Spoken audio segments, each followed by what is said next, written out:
최근 한국에서 유명한 가수가 한 번의 실수로 인해서 완전히 그가 그동안 쌓았던 영광과 인기가 하루아침에 다 사라진 사람이 있습니다.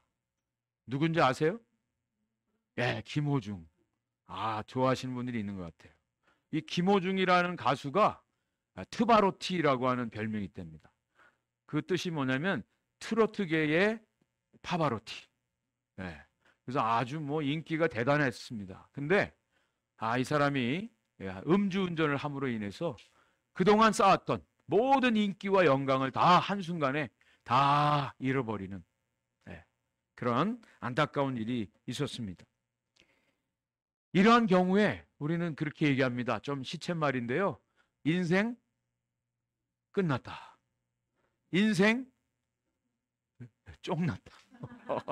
새로운 건데요. 인생 종쳤다. 인생 망했다. 이런 말을 보통 합니다. 여러분, 여러분의 인생 가운데 혹시 이거 잃어버리면 여러분의 인생 끝나는 것이 있을까요?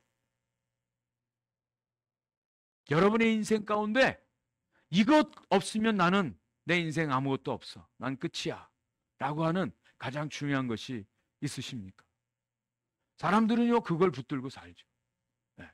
근데 어느 날 그것을 잃어버릴 때가 있어요.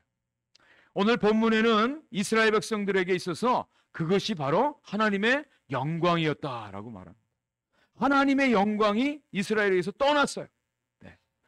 여러분, 우리 지난주에 이어서 지금 이 사무엘상 말씀은 이스라엘과 블레셋 사이의 전쟁 이야기입니다. 이스라엘 백성들은 이방인과의 전쟁에서 반드시 이겨야 되는데 질 수 없는 게임을 하는데 패배했어요. 심지어는 하나님의 언약궤를 가지고 오면 우리가 이긴다 확신했지만 오히려 졌습니다. 그리고 그 언약궤를 빼앗기는 일이 벌어졌습니다. 전쟁이 다 이제 끝나고 베냐민 사람 한 사람이 이 전쟁의 결과를 알리기 위해서 막 달려오는 거예요. 신학자들에 의하면 이 베냐민 사람은 사울이었다라고 보는 사람들이 많이 있습니다. 그때 엘리 제사장은 영적 지도자로 성문 옆에서 의자에 앉아 있었습니다. 하나님의 법궤 때문에 마음이 떨렸다 그랬어요. 어떤 구체적인 일이 일어난지는 몰랐지만 어쨌든 마음이 막 떨렸어요. 그때 이 사람이 뛰어왔을 때 성읍에 있는 사람들이 막 소리를 지르는 거예요. 아직 이겼는지 졌는지 몰라요. 그리고 나서 이 사람이 전쟁의 결과를 보고합니다. 그 내용이 17절 말씀이에요. 17절을 한번 보세요. 소식을 전하는 자가 대답하여 이르되 이스라엘이 블레셋 사람들 앞에서 도망하였고 백성 중에는 큰 살육이 있었고 당신의 두 아들 홈니와 비느하스도 죽임을 당하였고 하나님의 궤는 빼앗겼나이다. 좋은 뉴스입니까? 나쁜 뉴스입니까? 아주 배드 뉴스예요. 아주 참담한 뉴스입니다. 네 가지를 얘기해 주고 있습니다. 이스라엘 백성들이 블레셋에 패배했다. 두 번째, 이스라엘 군사들이 다 많이 죽었습니다. 세 번째, 홈니와 비느하스가 죽었습니다. 네 번째, 하나님의 언약궤를 빼앗겼습니다. 이야, 이런 참담한 소식이 어디 있어요? 하나의 사건도 참 듣기 어려운데, 패배했다는 소식만 들어도 어려운데, 이스라엘 병사들이 많이 죽었다고 하는 소식도 어려운데 홈니와 비느하스도 죽었고요. 여호와의 언약궤가 빼앗겼다. 그때 이 소식을 듣고 엘리의 며느라이 비느하스의 아내가 갑자기 산통을 하기 시작했습니다. 아들을 낳았어요. 주위에 있는 사람들이 안심하라, 아들 낳았다. 그런데 그 말이 들어오지 않았어요. 그러면서 한마디 외쳤습니다. 이가봇. 이가봇이라고 외쳤어요. 이가봇이라고 하는 뜻은 영광이 떠났다. 영광이 없다. 영광이 어디 갔느냐? 영광이요. 이런 여러 가지 의미를 담고 있는 말입니다. 이가봇, 하나님의 영광이 떠났다. 여러분, 이스라엘이라고 하는 나라에 있어서 하나님의 영광이 떠났다. 이것은 이스라엘의 패망 정도가 아니라 저주 중에 저주입니다. 이젠 다 끝났다는 거예요. 엄청난 이스라엘의 참담한 현실이 그들 가운데 왔습니다. 여러분, 우리 크리스찬들이 이야기 많이 하죠. 인생의 제일 가는 목적이 뭡니까? 무엇을 위해서 삽니까? 뭘 위해서 살다고요? 하나님의 영광을 위해서 삽니다. 영광을 위해서 산다 그래요. 그리고 하나님께 영광 돌립니다. 어떤 상을 받고 큰 일을 이뤘을 때 하나님께 영광 돌립니다. 이런 고백하는 사람들이 참 많아요. 그 하나님의 영광, 그 영광이 다 떠나버렸다는 거예요. 영광을 잃어버렸다는 거예요. 더 이상 이스라엘이 아닙니다. 이스라엘이라고 하는 나라는 하나님의 택한 백성이죠. 그런데 그 택한 이스라엘 백성들 가운데 하나님의 영광이 없어요. 그러면 더 이상 이스라엘 택한 백성도 아니에요. 가장 이 세상에 참담한 비극적인 존재가 되고 맙니다. 이가봇. 이런 일이 벌어졌다는 거예요.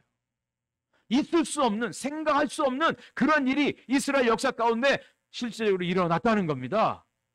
이스라엘 백성들은요, 이건 생각도 못했어요. 설마 하나님이 떠나가셔? 하나님이 우리를 택하셨는데, 우리를 부르셨는데, 그런데 설마가 어떻게 뭐 한다고요?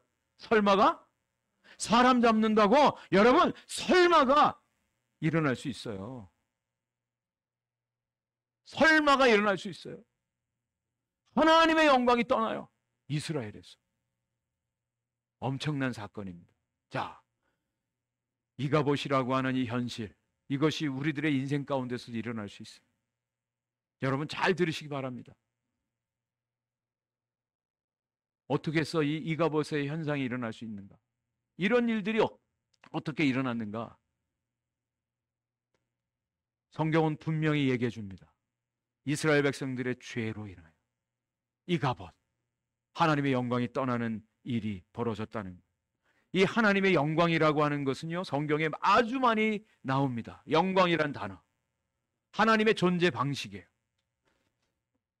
하나님의 영광, 영광이라고 하는 것은요, 하나님의 본질, 하나님의 존재, 하나님의 성품, 하나님의 능력, 하나님의 권세, 모든 것들이 다 이 영광이라고 하는 말 속에 담겨져 있어요. 그래서 영광이라고 하는 이 단어가 히브리 말로 카보드라고 하는 단어인데요, 이 말의 원래 뜻은 무게라고 하는 뜻이에요. 무게. 가치 있는 것은 무게가 있습니다. 명예는요, 무게가 있어요.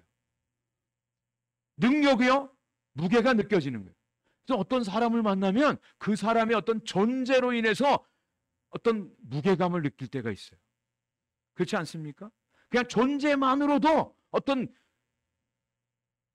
포스를 느낀다. 세상 사람들 그런 얘기 하잖아요. 하나님의 존재 방식이 바로 영광이에요.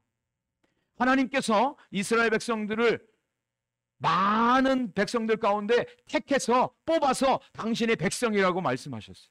왜 수많은 백성들이 있는데 왜 하필 이스라엘만을 선택하셨는가? 그 이유가 있습니다. 그것은 바로 하나님의 영광을 이스라엘 백성들을 통해서 증거하고 나타내기 위함이에요. 아무에게나 하나님의 영광을 나타내지 않으세요. 이스라엘 백성들, 택한 백성들에게만 하나님의 영광을 보여주시고 나타내 주셨어요. 그리고 그들과 함께 하심으로 하나님의 영광이 그들 가운데 임하도록 하셨어요. 이 가장 첫 번째 사건이 어디 나오냐면, 이스라엘 백성들이 출애굽해서 성막을 지을 때 그 성막 가운데 하나님의 영광이 충만하게 임했다 그랬습니다. 출애굽기 40장 34절 35절 말씀해 보니까, 구름이 회막에 덮이고 여호와의 영광이 성막에 충만하며 모세가 회막에 들어갈 수 없었으니 이는 구름이 회막에 덮이고 여호와의 영광이 성막에 충만함이었습니다. 여호와의 영광이 충만할 때 모세가 감히 거기 들어갈 수도 없었어요. 그 영광의 무게 앞에 완전히 들어갈 수 없는 모습을 보여줍니다. 하나님의 존재 자체가 하나님의 영광이라고 그랬어요. 그 영광을 이스라엘 백성, 택한 백성들에게 나타내 주시는데 무엇을 통해서 나타내시냐면 관계를 통해서 나타내 주세요. 관계. 이스라엘 사람들은 그냥 평범한 보통 사람들이에요. 그런데 하나님이 택해 불러주심으로 말미암아, 언약을 해주심으로 말미암아 그들을 하나님의 백성, 하나님의 자녀가 되게 하셨어요. 그 자녀됨으로 말미암아 하나님의 영광이 그들과 함께 하게 되었다는 거예요. 그들 가운데 하나님의 영광이 임하게 되었다라고 하는 거예요. 저와 여러분들도 마찬가지예요. 오늘날 저와 여러분들의 모습은 아무것도 아니에요. 평범하기 짝이 없어요. 그런데 하나님이 함께 하시고 하나님의 영광이 임할 때 저와 여러분들은 하나님의 사람으로 살아가는 거예요. 하나님의 영광의 존재로 살아가는 것입니다. 축복 중에 축복이에요. 사람들이, 세상 사람들이 함부로 할 수 없는 하나님의 사람들로 살아가요. 우리가 똑똑하고 우리가 능력이 있어서가 아니라 하나님이 함께 하시기 때문에, 하나님의 영광이 함께 하시기 때문에 그래요. 그 관계를 통해서 그 영광 가운데 우리가 거하게 되었다라고 하는 거예요. 그 영광 안에 머무르기 위해서는 순종해야 돼요. 근데 문제가 생겼어요. 순종하지 않게 되었어요. 불순종하게 되었어요. 그게 뭐죠? 바로 죄라고 하는 거예요. 죄. 이스라엘 백성들이 하나님의 크심을 알고도, 하나님의 놀라운 구원을 경험하고도 하나님 말씀에 순종하지 않았어요. 우리 잘 알고 있지 않습니까? 제사장인 홈리와 비느하스 엘리가 하나님을 알지도 못하고 하나님의 제사를 멸시까지 했다. 엄청난 죄악이죠. 이스라엘 백성들 가운데 하나님의 영광이 떠난 이유를 오늘 본문은 이렇게 말해주고 있습니다. 엘리 제사장의 모습을 통해서 우리에게 보여주고 있어요. 15절 말씀 보니까요, 그때 엘리의 나이가 98세라 그의 눈이 어두워서 보지 못하더라. 예, 96세예요. 아유, 오래 사셨으니까 당연히 노안도 오고 눈에 보이지 않는 거 자연적인 현상이라고 말할 수도 있지만 이것은 영적인 모습을 증거해주고 있습니다. 왠 줄 아세요? 모세는요 120살에 죽었는데 성경에 보니까 그런 말씀이 나오더라고요. 모세는 120살 죽을 때까지 눈이 흐리지 아니하고 기력이 쇠하지 아니하였다. 이게 단순히 어떤 육체적인 모습만을 얘기하는 게 아니라 영적인 모습을 가르쳐주고 있는 거예요. 엘리 제사장은요 눈이 가려져 있었어요. 영적인 눈이 가려져 있었어요. 하나님에 대해서 무지했어요. 하나님을 깨닫지 못했어요. 제사장임에도 불구하고, 선지자임에도 불구하고 하나님이 어떤 분인지를 제대로 알지 못했어요. 안다고는 했지만 진짜 알지 못했다는 거예요. 오늘날에도 수많은 사람들이 하나님 믿는다고 하면서도 하나님이 어떤 분인지 모르고 살아가요. 함부로 대합니다. 함부로 말합니다. 함부로 예배한다고 말합니다. 함부로 자기 뜻대로 하면서도 하나님을 섬긴다고 해요. 여러분, 하나님을 제대로 안다면요 하나님 앞에 무릎 꿇어 순종하는 길 외에는 없습니다. 또 18절 말씀에는 이런 말씀이 나와요. 18절 말씀 띄워주세요. 같이 한번 읽어보겠습니다. 시작. 하나님의 괴를 말할 때에 엘리가 자기 의자에서 뒤로 넘어져 문 곁에서 목이 부러져 죽었으니 나이가 많고 비대한 까닭이라. 그가 이스라엘의 사사가 된 지 40년이었더라. 네, 이 엘리 제사장이 앉아있다가 언약궤 빼앗겼다는 소식 듣고 뒤로 넘어져서 목이 부러져서 죽었다 그랬어요. 그런데 그 이유가 뭐예요? 비대해서, 몸이 비대해서 자기 스스로 컨트롤하지 못했다. 물론 많이 먹어서 비대한 모습도 있지만 영적으로 뭐예요? 움직이지 않았어요. 하나님 뜻대로 순종하지 않았어요. 무엇을 보고 알 수 있습니까? 홈리와 비느하스 두 아들들이 그렇게 범죄함에도 불구하고 엘리 제사장은 그들을 야단치지 않았어요. 얘들아 왜 그렇게 하느냐? 그렇게 하지 말라. 이 정도로 끝났어요. 여러분 정말 우리 자녀들을 위해서라면요 우리 부모들이 여러분들이 순종하고 여러분들이 몸으로 그 자녀들을 섬기고 그들을 악으로부터 막아주고 그들을 위해서 기도하고 아침 저녁으로 자녀들을 위해서 기도해야 돼요. 순종함이 있어야 돼요. 헌신이 있어야 돼요. 수고가 있어야 돼요. 그냥 말로만이 아닙니다. 하나님을 믿는 신앙은요 순종이에요. 명사가 아니라 동사입니다. 아까 우리 고린도전서 13장 말씀을 암송했는데요, 전 놀라운 것을 발견했어요. 첫 부분에 사람이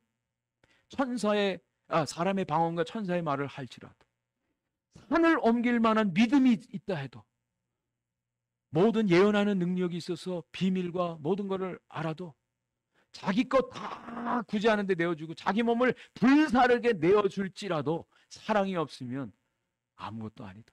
근데 여기에 보면 다 내가가 나와. 내가 가지고 있는 것으로, 내 이 은사로 내가. 그런데 사랑은 오래 참고, 사랑은 온유하며 시기하지 않아. 사랑은 자랑하지 않으며 교만하지 않아. 사랑은. 여기에는 내가가 없어. 내가가 없어. 사랑 대신에 예수님을 대입해서 하면 딱 맞습니다. 예수님의 성품이에요. 예수님의 성품. 여러분, 이것은 순종이고요, 실제적인 헌신이고요, 수고입니다. 사랑은 그냥 속으로 앉아서 내가 사랑하는데 추상적이지 않아요. 구체적인 행동입니다. 자, 이스라엘 백성들이요, 범죄함으로 자신의 길을 걸어갔어요. 그것으로 인해서 하나님의 영광이 이스라엘을 떠났다는 거예요. 로마서 3장 23절 말씀은 이렇게 말씀해 주고 있습니다. 모든 사람이 죄를 범하였음에 하나님의 영광에 이르지 못하다. 죄를 범함으로 하나님의 영광이 나타나죠. 하나님의 영광이 떠난다고 말씀합니다.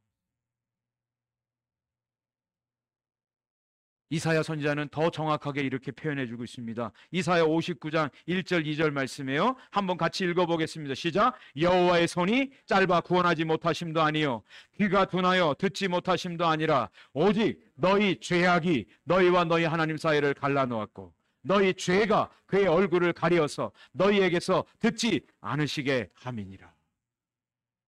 죄악이 하나님과 우리 사이를 갈라놓았습니다. 우리의 범죄함이 하나님의 영광을 거둬가시는 그런 엄청난 결과를 초래하게 만듭니다. 설마가 이 정도는 괜찮겠지, 하나님 이 정도는 봐주시지요. 여러분, 제가 아는 한 성경에서 말씀하시는 하나님은 반드시 그것을 찾아내시더라고요. 그것을 토해내게 하시더라고요.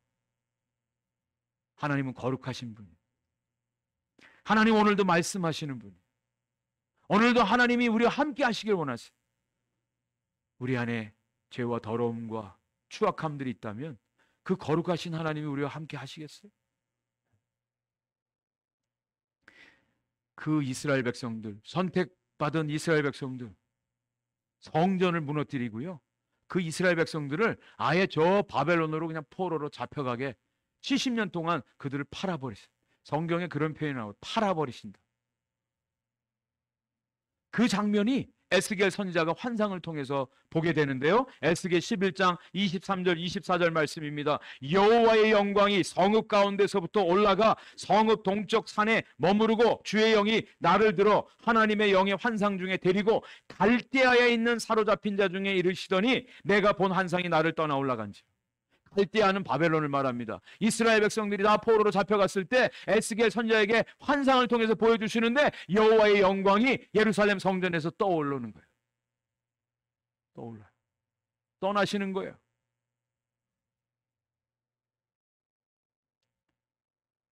저는 저와 여러분들이 하나님을 두려움으로 섬길 수 있기를 간절히 축복합니다. 거룩한 두려움이 필요해요. 하나님을 경외함이 필요합니다. 하나님을 만홀히 여기지 말라 그랬어요. 이스라엘 백성들 가운데도 그 영광을 거둬가신 하나님, 두렵고 떨림으로 하나님을 섬길 수 있어야 됩니다. 자, 그런데 이 하나님의 영광이 떠났다는 의미가 아주 중요합니다. 이것은요, 이스라엘 백성들에게 아주 저주 중에 저주예요. 아까 서론 부분에 말씀드렸습니다.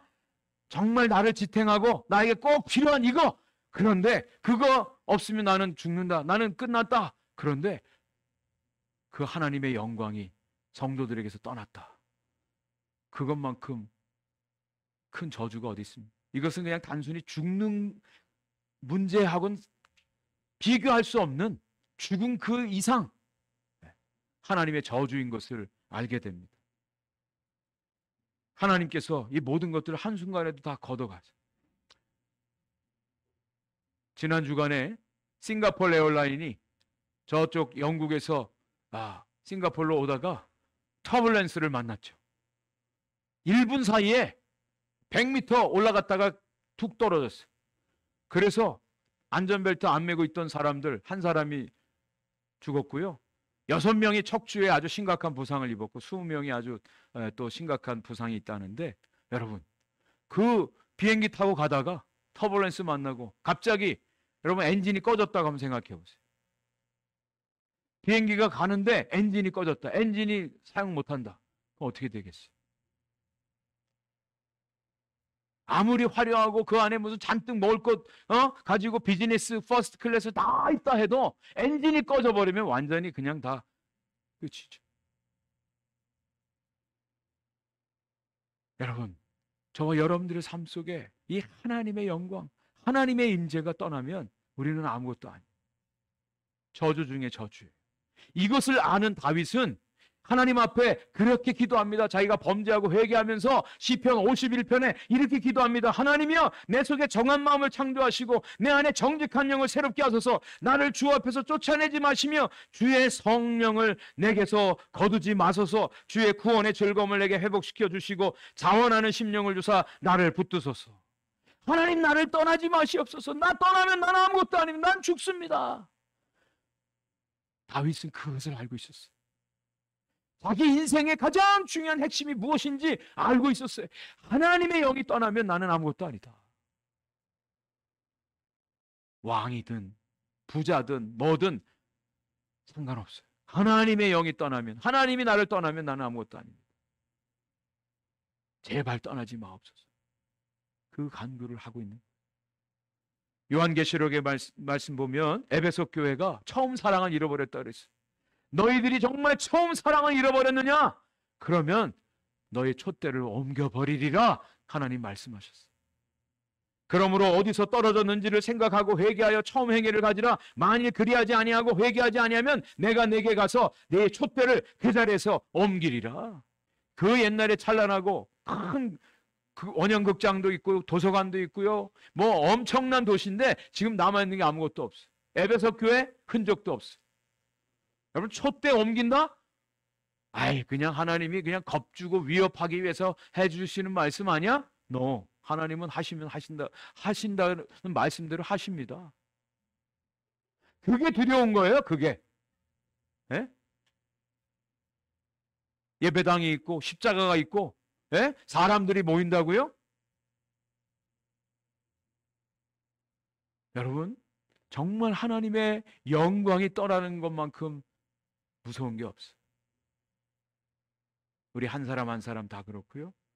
가정도 그렇고요. 공동체도 마찬가지. 자,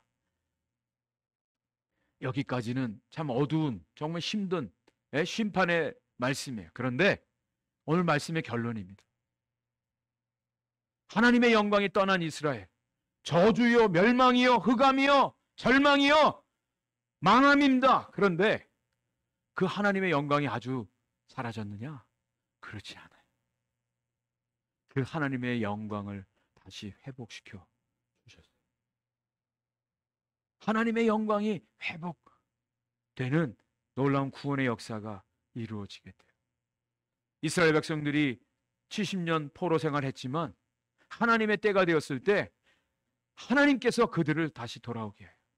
그들이 잘나고 회개해서가 아니에요. 하나님께서 그들의 심령에 새 영을 부어주시고 그들을 완전히 새롭게 만드셔서 하나님의 영광의 백성으로 회복시켜 주시는데요. 저와 여러분들의 인생 가운데도 하나님의 잃어버린 영광이 회복되어지는 사건이 벌어졌습니다. 그것이 바로 예수 그리스도가 우리 가운데 찾아오신 거예요. 예수 그리스도가 찾아오신 거예요.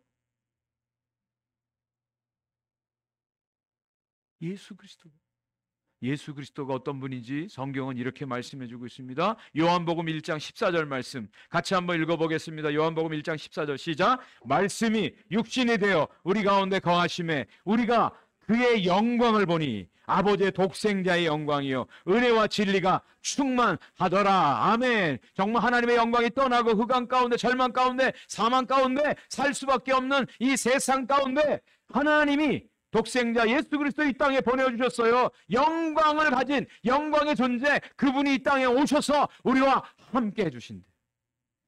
우리 가운데 찾아오셔서 그 영광을 회복시켜 주시고 그 영광 가운데 거하는 그 영광의 아름다운 능력과 권세를 누리며 살게 하나님이 그렇게 해 주셨어요. 바로 예수 그리스도가 이 땅에 오신 이유입니다. 예수 그리스도가 오신 이유예요.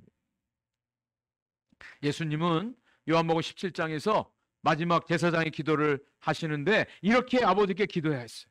요한복음 17장 4절 5절입니다. 아버지께서 내게 하라고 주신 일을 내가 이루어 아버지를 이 세상에서 영화롭게 하였사오니 아버지여 창세전에 내가 아버지와 함께 가졌던 영화로서 지금도 아버지와 함께 나를 영화롭게 하옵소서. 예수님이 이 땅에 오셔서 하나님 아버지를 영화롭게 했대요. 그 얘기는 하나님 뜻대로 순종해 십자가에서 죽는 것을 말합니다. 이것을 통해서 영광을 받으신 그 하나님께서 그 영광을 다시 그 아들 예수 그리스도께 부어주시는 거예요. 그를 영화롭게 하셔서 모든 만물의 심판주 구원자가 되게 하시는 것입니다. 하나님은 삼위일체 하나님의 존재하는 방식은요, 서로 영광 가운데 서로 세워주는 거예요. 영광을 서로 주고받는 거예요.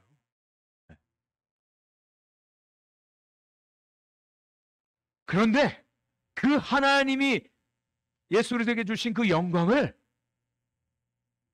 그분들만 갖는 게 아니라 우리에게도 주신대. 예수님을 믿는 우리에게도 그 영광을 주신다고 약속해 주고 있습니다. 요한복음 17장 22절 말씀입니다.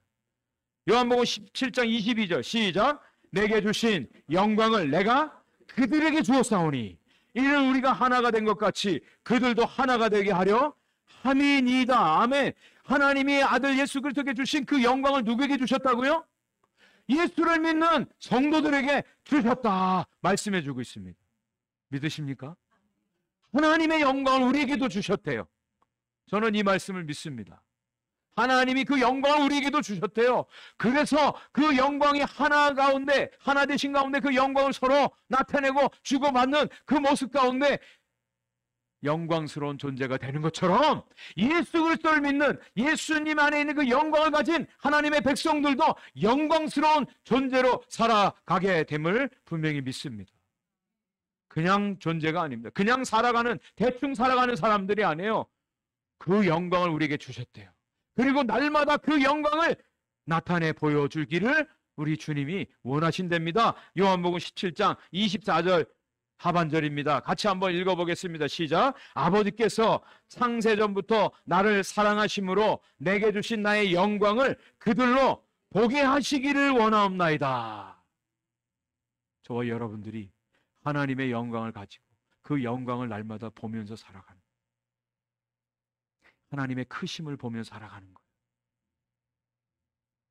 지난 주간에도 어느 가정을 신방했는데 너무나 일이 안 풀리고 힘들어서 이제 딴 주로 가야 되겠다. 다 포기. 난 이제 그만.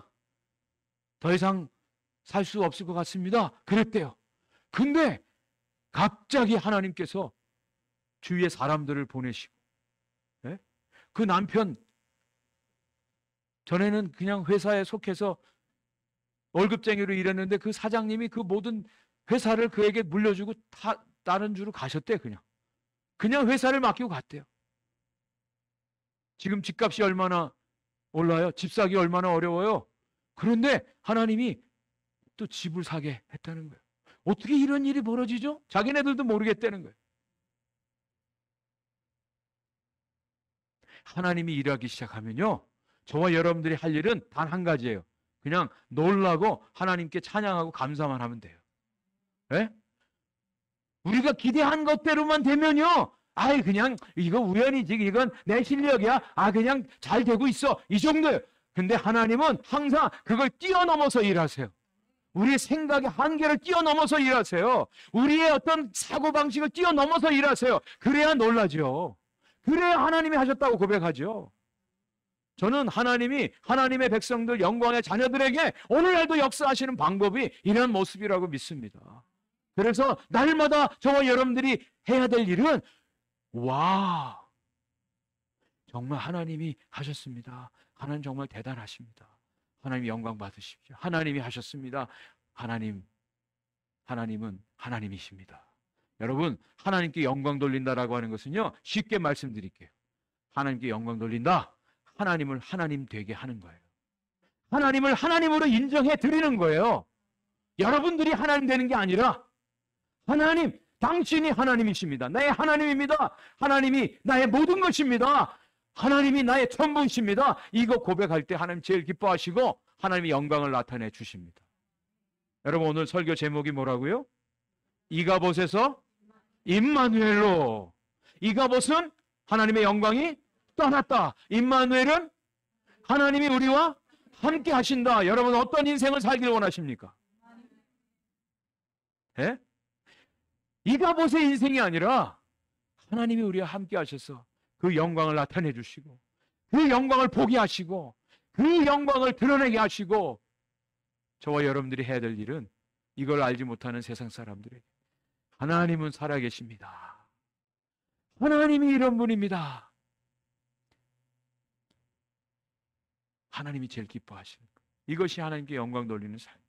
먹든지 마시든지 무엇을 하든지 하나님의 영광을 위해서 하라. 하나님 오늘도 저와 여러분들에게 도전해 주십니다. 이가봇에서 임마누엘로 여러분의 가정의 문제들, 여러분의 개인의 문제들, 우리 교회 이가봇에서 임마누엘 하나님의 영광을 드러내고 선포하는 하나님의 은혜가 이번 한 주간 저와 여러분들의 인생 가운데 충만하기를 주님의 이름으로 간절히 축원을 드립니다.